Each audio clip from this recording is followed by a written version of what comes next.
মানুষ তো ধোকা দেয়। আমার এক ওয়াজের মধ্যে, আমি এলাকার নাম বলবো না, 20 টাকার নোট 100 টাকায় কত হয় হিসাবও জানে না।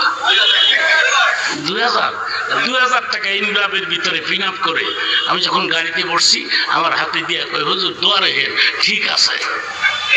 আমি কি ঠিক আছে? সব ঠিক আছে। আমার ওর নেচার কি জানো, আমি ওয়াশ করে টাকা গুনি না, টাকা দিলে আমি এটা পকেটে দিয়ে ফেলি, আর এই টাকাটা রাত 1টা 2টা 2:30 বাসায় গিয়ে আমার বেগমরে দিয়ে ভালাই। এই বেটি যে জীবনে কতটা মারছে হিসাব নাই। মৌলবীর বউ হইতে চায় না, আমার সুনন্দী সালারা আমাকে বিয়ে দিবে না। এ মোল্লা মানুষ, ওটা কি খাওয়াইবো আমার বোনের, দিবে না আমার।